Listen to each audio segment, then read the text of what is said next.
vous allez voir. L'Afrique, c'est ce qui est pointé en bleu au tout bas là. Pendant que tous les pays augmentent de façon exponentielle leurs revenus, leur richesse, l'Afrique reste stable depuis 50 ans. Et cela veut dire que nous avons quelque chose à faire. Au niveau du commerce mondial, je ne veux pas en parler parce que c'est désolant, puisque notre part représente seulement 2%. Notre part représente seulement 2%. N'oublions pas que nous aurons 2 milliards de population, c'est-à-dire le tiers de la population mondiale. Bientôt, avec 2% de revenus de distribution de richesse mondiale. Sur ce terrain encore, ils perdent toute la bataille. Sur le terrain militaire, vous comprenez, c'est dominé par la Chine, la France, le Royaume-Uni. Mais ce qui est plus grave, et ça, nous devons le savoir, ce qui est plus grave, c'est que beaucoup d'États africains ne savent même pas produire les cartouches des simples pistolets. Ne veulent même pas promouvoir la production des simples pistolets, sous des fallacieux prétextes. Oh non, avec ça on va faire le coup d'État. Mais seulement, la France fait faire cela par Dassault, une société privée, mais sous le contrôle permanent de l'État, ce qui ne permet pas à Dassault de faire des déviations.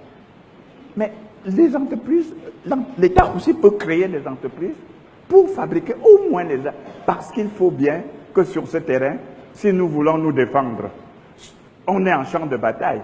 Parce que ce que je voulais vous montrer, c'est que le champ de bataille économique est un champ de bataille trop important pour qu'on le néglige.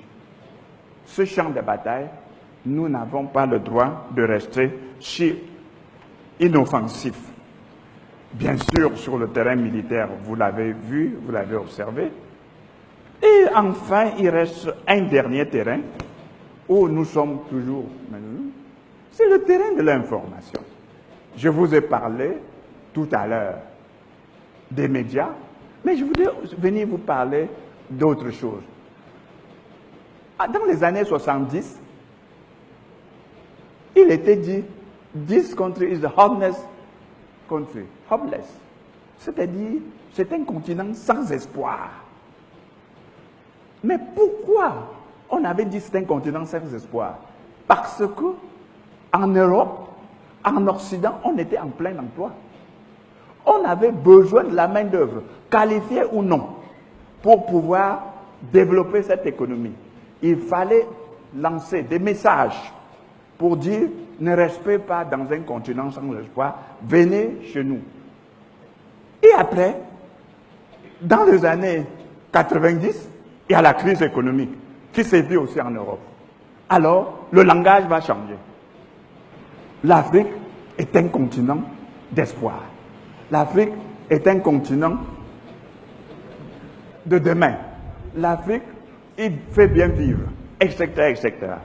Donc, les messages sont livrés simplement en fonction des intérêts économiques des nations. Parce qu'on est en guerre. On ne peut pas leur reprocher ça. Ce que nous pouvons reprocher, c'est que nous-mêmes, on ne fait pas attention. On ne fait pas attention à ces messages et on y croit. Est-ce que ça veut dire que nous n'avons pas de médias? Oui, nous avons quelques médias panafricains et des médias à l'intérieur de notre pays, de nos différents pays en Afrique.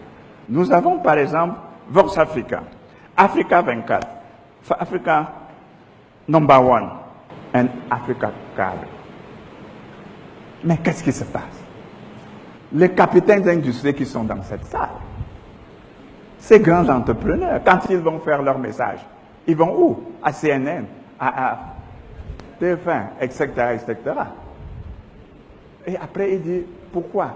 Les chefs d'État, les leaders des États, ils font leur communication. Ils vont où? Dans ces médias. Et après, il dit, les médias africains n'ont pas d'audience. Comment voulez-vous que quelqu'un ait l'audience lorsqu'on ne lui donne pas l'information? Comment voulez-vous que quelqu'un ait l'audience lorsqu'on ne lui donne pas la priorité? Or, vous ne verrez jamais la Russie donner des messages importants en dehors de Russia Today. la France utilise TF1 24. Ce qui est pire, et vous allez pouvoir l'observer, c'est que presque dans tous les aéroports africains, je les fréquente tous les jours on voit France 24, lorsqu'on est en zone francophone. Lorsqu'on est en zone anglophone, CNN. Alors que tout le monde sait, à moins que je me trompe, que ça c'est pour véhiculer des messages contre nos intérêts, contre nous. De là, on doit se poser une seule question. À quand l'Afrique? Et je dirais qu'il faut un réveil urgent. Je voulais même paraphraser le professeur Maurice Kamto, parce que dans un de ses livres, il disait « urgence de la pensée ». Je dirais aujourd'hui « urgence d'action ». Parce que à l'urgence de la pensée, il y a l'urgence de l'action. Nous avons une population, si nous l'éduquons, si nous lui donnons le savoir qu'il faut, nous pouvons gagner toutes les batailles. Donc, dans ces conditions, l'Afrique doit pour mon part agir sur 4 fronts. Le premier front est le front de l'éducation. Et là, encore une fois de plus, avant d'aller plus loin, je m'en vais citer le professeur Jacques Famé-Dongo. Dans son interview, il dit ceci, il faut casser le cloisonnement entre l'entreprise et l'éducation. Il faut redonner une nouvelle image à l'éducation. Et cette fois-ci, il cite le chef de l'État. Il faut transformer notre système éducatif en un système productif. Mais c'est quoi transformer notre système éducatif en système productif? J'ai quelques mots à vous dire. Je crois qu'il faut une éducation du savoir, du savoir-faire et du savoir-être citoyen. S'il y a une éducation du savoir-faire et du savoir-être citoyen, nous allons pouvoir créer les conditions optimales pour pouvoir arriver à notre développement. Pour cela, c'est quelle éducation? Il faudra tout de suite abandonner l'éducation de récitation que nous avons héritée de la colonisation pour adopter l'éducation moderne qui est l'éducation du questionnement.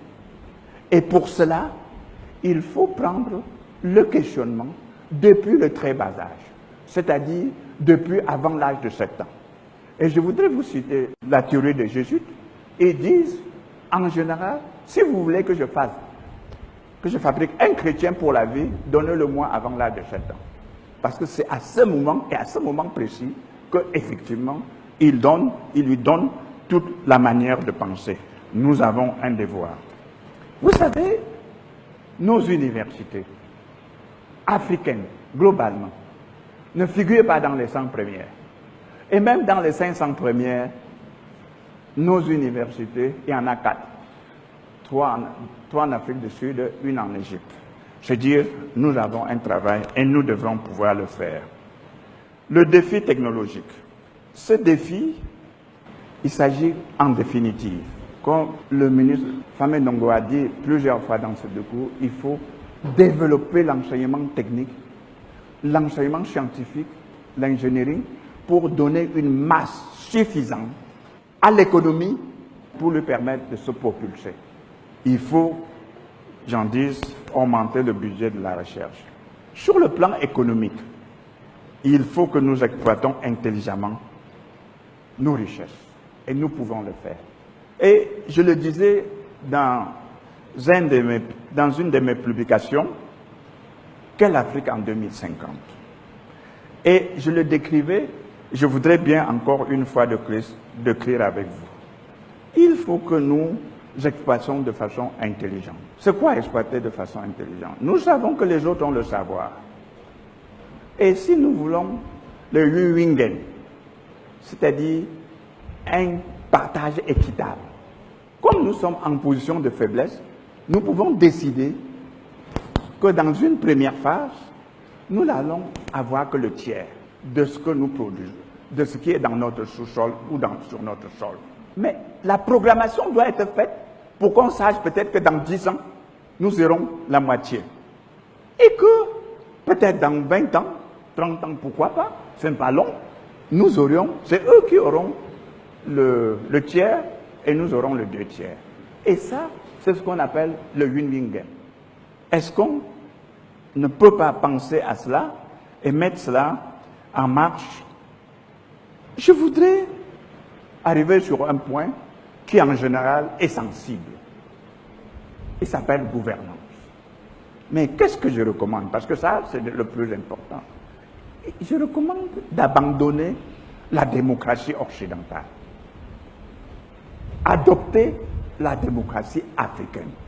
Parce que cette démocratie africaine a beaucoup de ses vertus. La première des vertus, c'est l'esprit d'indépendance. Et pour évoluer, il faut être indépendant. La deuxième, c'est la libération de la pensée. Nos pensées doivent être libérées. Et la troisième, la consultation et le respect du peuple. C'est ce qui existait chez nous. Et cela me fait tellement plaisir que juste dernièrement, il y a moins de 2 semaines, quand je lisais un journal, Mutation, j'ai retenu une chose de l'ambassadeur Claude Altenmatt de la Suisse. Il dit, et il a soutenu l'idée que la démocratie africaine est la meilleure au monde et que l'Afrique n'a pas besoin de rechercher des modèles de démocratie ailleurs. Parce que chez nous, c'est ça qu'on applique.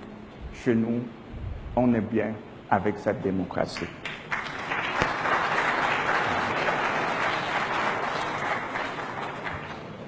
Enfin, tout ceci a quoi à faire avec PK Focam Award?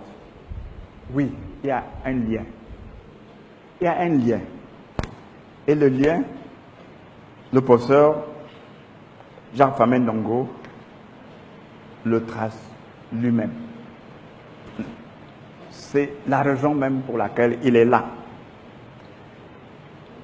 Il s'agit de sonner le glas de l'urgence de réveil africain, de magnifier l'excellence, de redonner l'espoir aux jeunes, de redonner le goût de vivre, de redonner le goût de la recherche, le goût de l'innovation. Et si tout cela, la recherche, l'innovation, le travail, et cela est compris, alors nous avons des chances de gagner nos batailles. Mais pour y arriver, j'ai un problème. Mon plus gros problème, je l'ai découvert quand j'ai visité la Chine. Quand j'avais visité la Chine il y a peut-être 25 ans, je me suis trouvé en face d'une carte du monde. Et on me dit, ça c'est la carte du monde. Et ça n'avait rien à voir avec la carte que j'ai toujours vue et qu'on m'a toujours enseignée. Je me suis posé, et la Chine était au milieu. Et je me suis posé la question, c'est quoi? Je rentre, je retrouve cette carte. C'est celle qu'on m'enseigne. Sauf qu'il y a 2 détails. Le premier, c'est que l'Europe est assise sur l'Afrique. Ce qui veut dire elle est dans la situation de domination. C'est une carte fabriquée par l'Europe. Elle le fait exprès parce qu'elle a une vision. Qu'est-ce que je fais pour dominer l'Afrique? Elle est assise sur l'Afrique. Et l'Afrique même, qui est ici un peu au centre du monde, personne, aucun Africain ne se rend compte qu'il est au centre du monde. Mais j'ai pensé que cette carte, pour moi, en tant que chercheur, n'est pas bonne. Et que l'Afrique doit refaire sa propre carte avec sa propre vision. Et pour refaire sa propre carte avec sa propre vision, j'ai élaboré pour vous une autre carte de l'Afrique que je recommande.